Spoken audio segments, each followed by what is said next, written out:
जज पूरे जीवन जज ही रहते हैं, चाहे वो रिटायर ही क्यों ना हो जाए।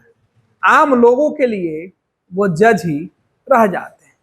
लेकिन देश के अंदर पिछले कई सालों से यह देखा जा रहा है कि जुडिशियरी से जुड़े हुए लोग, खासतौर पर जो जजेज होते हैं, जो चीफ जस्टिस रहे हैं वो, या फिर दूसरे जज, अपने रिटायरमेंट के बाद किसी ना किसी राजनीतिक दल को ज्वाइन कर लेते हैं या राजनीतिक दल के द्वारा किसी पद पर उनको भेज दिया जाता है। इन तमाम सवालों पर देश के चीफ जस्टिस का मानना है कि ऐसा नहीं होना चाहिए, कुछ गैप होना चाहिए। दरअसल उन्होंने कहा कि रिटायरमेंट के बाद किसी पद पर जाना या किसी राजनीतिक दल के साथ जुड़ने का फैसला ये डिबेट का हिस्सा हो सकता है, ये किसी व्यक्ति विशेष की सोच हो सकती है, उस पर मुझे कुछ नहीं कहना है।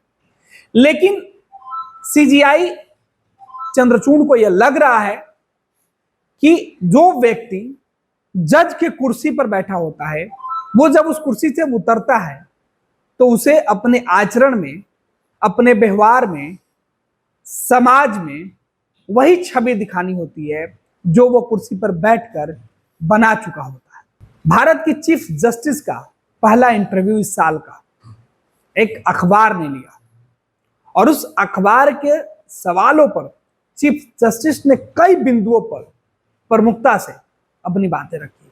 उनमें से यह सवाल बेहद खास था कि क्या देश के जो जस्टिस हैं या जो जज हैं, उन्हें अपनी सेवा समाप्ति के बाद कोई लाभदायक पद पे जाना वाजिब है या उन्हें नहीं जाना चाहिए। इस पर चीफ जस्टिस ने क्या कुछ कहा वो हम आपको बता रहे हैं। भारत के मुख्य न्यायाधीश जस्टिस डीवाई चंद्रचूड़ ने सीधे तौर पे कहा कि कल आप कोर्ट में थे और आज एक राजनीतिक पार्टी में हैं। आम आदमी क्या सोचेगा, एक कूलिंग पीरियड तो होना चाहिए। साथ ही साथ चीफ जस्टिस ने जजों के छुट्टी पर रहने के दौरान के बीच का भी फासला जो होता वो भी उन्होंने बताया कि जज जब छुट्टी पर जाते हैं तो इस बीच उनके पास किस तरीके के काम होते हैं, वो उन कामों को करते हैं। लेकिन सबसे महत्वपूर्ण जो सवाल था कि क्या किसी जज को राजनीतिक दल में शामिल होना चाहिए, इसका जवाब चीफ जस्टिस ने कहा कि यह व्यक्तिगत मामला है, मेरी अपनी राय पूछे तो मैं यह समझता हूं, क्या न्यायाधीश बनकर जब आप सेवानिवृत्त हो जाते हैं तो थोड़ा समय आपको देना चाहिए। राजनीति में जाते हैं तब भी पर्याप्त समय देना चाहिए। पॉलिटिक्स ज्वाइन करनी चाहिए या नहीं, यह अलग मामला है, यह बहस का मुद्दा हो सकता है। लेकिन अगर राजनीति में जाना चाहे तो कूलिंग ऑफ द पीरियड जरूरी है। मैं समझता हूं कि एक बार आप जज नियुक्त हो जाते हैं तो उम्र भर जज रहते हैं, चाहे आप कोर्ट में ही काम करें या फिर आप सेवानिवृत्त होकर बाहर। लोग आपको उसी नजरिया से देखते हैं और सोचते हैं आप तो जज ही तो हैं। आपकी भाषा, आपकी बोलचाल, आपका व्यवहार सेवानिवृत्त के बाद भी जज की होती है। किसी और के निर्णय की समीक्षा नहीं करना चाहिए। चीफ जस्टिस ने कहा कि यह मेरा व्यक्तिगत सोच है, मैं किसी और के निर्णय की समीक्षा नहीं करता, लेकिन मेरा मानना है कि जो लोग आज कोर्ट में हैं कल वो कोर्ट के बाहर भी जज ही रहेंगे। वहीं जजों के छुट्टी पर जाने के सवाल पर चीफ जस्टिस ने कहा कि अमूमन कुछ मिनट के लिए हमें घंटों तैयारी करना पड़ता है। शाम 4 बजे के बाद जब कोर्ट खत्म हो जाता है तब जजों का जो असली काम है वो शुरू होता है। सोमवार या शुक्रवार को हर बेंच के सामने 60 से 70 मामले आते हैं। लोगों को लगता है कि मामला 2 मिनट सुना और निपटारा कर दिया गया। 2 या 5 मिनट के डायलॉग करने के लिए हर जज को कम से कम एक केस को आधा घंटा से ज्यादा पढ़ना पड़ता है और बड़े केस को तो 3-3 घंटे तक पढ़ने का वक्त लगता है। फिर जाकर 1 या 2 मिनट में जजमेंट दिया जाता है।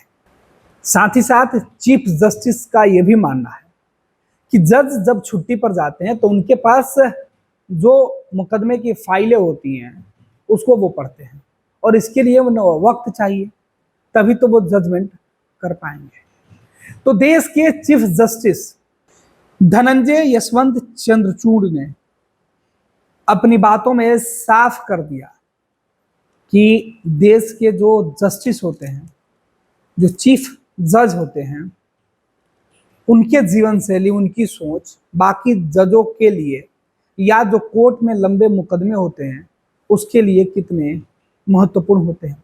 उनका नजरिया देश में आधुनिकता को लेकर, देश में लोगों की जरूरत, लोगों की शिकायतें, लोगों की समस्या को निपटारा करने के लिए चीफ जस्टिस ने कहा कि कानून में जो प्रावधान है उसके साथ राज्य और केंद्र सरकारों के बीच कई बार ऐसे मामले बन जाते हैं जिसकी उम्मीद न्यायालय से होती है, और ऐसे मामले में न्यायालय से जो फैसला होता है वो देश के सामने नजीर बनता है। पैनोरमा ग्रुप, जो सोचता है वो करता है। आपके अपने सपनों का आशियाना। ये लो, मुंह मीठा करो। आज मैंने अपना जॉब छोड़ दिया, अब हम पूर्णिया वापस जाएंगे। जॉब छोड़ दिया है? मतलब ये घर कैसे चलेगा? हम करेंगे क्या? और माँ बाबूजी क्या बोलेंगे? इसलिए मैं एक और मिठाई का डब्बा लाया। अपने बिजनेस के लिए लोन अप्रूव हो गया। अरे लोन अप्रूव हो गया वो तो ठीक है, लेकिन पूर्णिया में हम रहेंगे कहाँ? अपना घर भी तो नहीं है वहां। इसलिए तो एक और मिठाई का डब्बा अलग से लाया हूं। हमने पूर्णिया में घर ले लिया है, पूर्णिया के ई होम्स पैनोरमा में। पूर्णिया में पैनोरमा ग्रुप लेकर आए हैं ई होम्स पैनोरमा। बड़ा घर, आलीशान जिंदगी और अत्याधुनिक सुविधाओं के संग। अरे अरे, अब क्यों मुंह मीठा करवा रही हो? क्योंकि हम घर वापसी जो कर रहे हैं। घर वापसी की खुशी पूर्णिया में ई होम्स पैनोरमा के संग।